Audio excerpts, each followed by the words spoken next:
Sur Réforme, nous avons titré ces dernières semaines, on a titré le New Deal de Biden, la politique de Biden.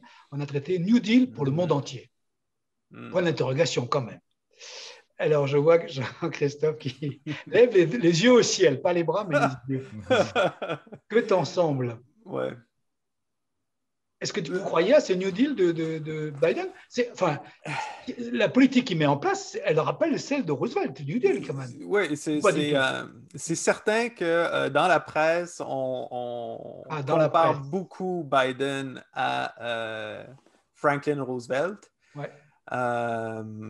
Puis à Jean 23 aussi. Hein? Jean 23, ben oui, Jean 23, parce que c'était un pape qui est arrivé au pouvoir assez âgé. On ne s'attendait pas nécessairement à grand-chose de la part de Jean 23, mais finalement, il a effectué des réformes qui ont encore un impact majeur dans l'Église catholique. Donc, est-ce que Biden, c'est cette figure-là du président qui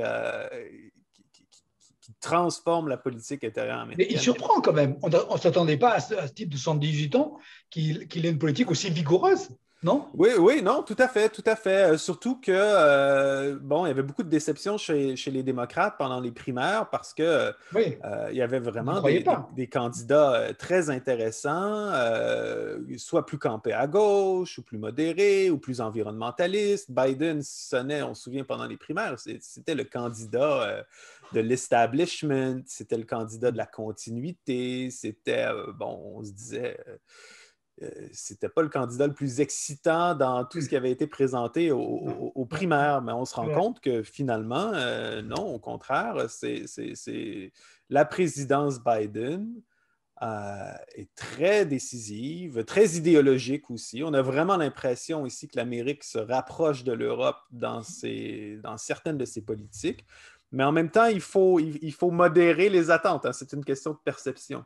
D'abord, Biden a sorti le chéquier. Hein? Ça, c'est fou. Je veux dire, au niveau de la COVID, un COVID Relief Bill de 1,9 trillion de dollars, suivi d'un projet de loi pour l'investissement en infrastructure de 2 trillions qui est en train d'être voté en ce moment.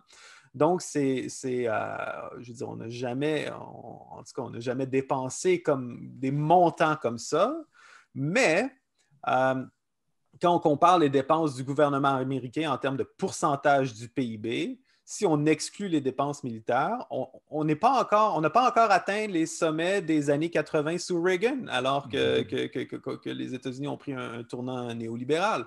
Biden augmente de nouveau les impôts pour les plus riches ou change la structure d'imposition aux États-Unis qui se rapproche on pourrait croire que ça se rapproche plus de nos formes d'imposition dans les démocraties libérales européennes ou canadiennes, mais il ne fait que ramener à peu près la même structure d'imposition que sous George W. Bush, qu'on considérait extrêmement, à droite, puis inégal, puis favorisant les plus riches. Donc, et en même temps, au niveau politique, je pense que c'est là ce qui est le plus,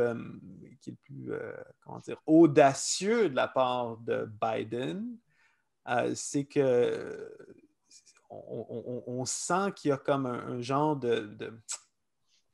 on ressent les marques de la transition de pouvoir la plus difficile qui a eu lieu, la plus difficile de l'histoire récente.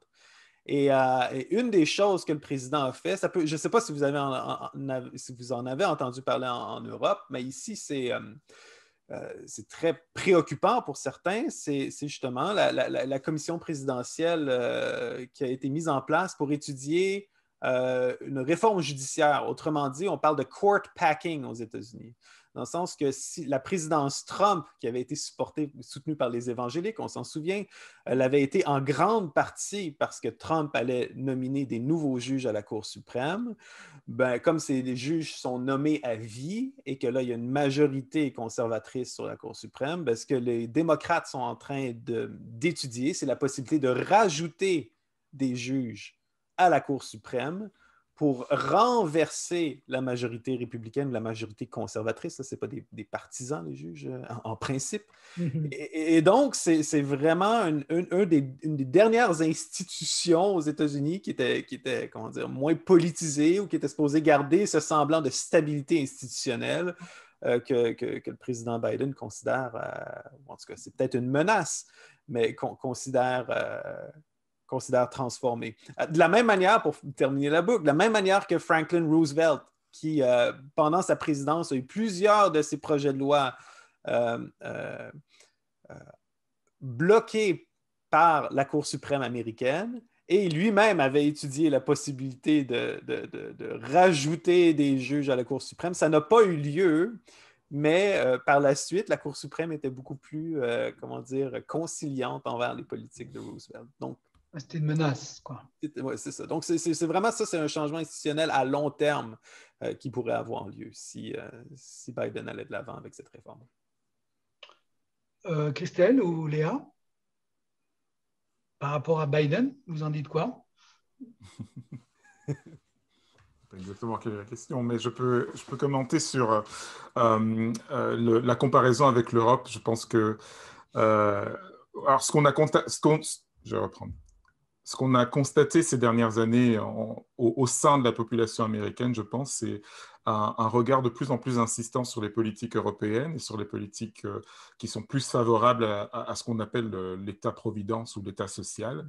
En particulier dans les jeunes populations, après la crise des subprimes à la fin des années 2000, il y a eu cette mobilisation, et c'est la période qui a vu émerger Bernie Sanders, qui pourtant avait des décennies de carrière politique derrière lui, et qui a donné une voix dans le public américain à une autre façon de concevoir la politique, qui est souvent taxée par les milieux, on va dire les milieux républicains les plus conservateurs, de politique socialiste, sachant que socialiste, c'est presque une insulte, en fait, pour beaucoup d'Américains.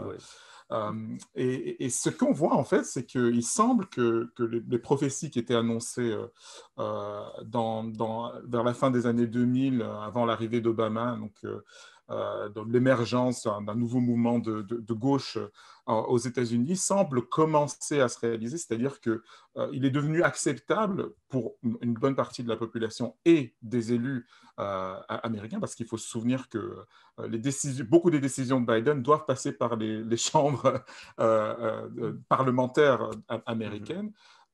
L'idée du fait que l'État soit responsable du bien-être de sa population a fait du chemin.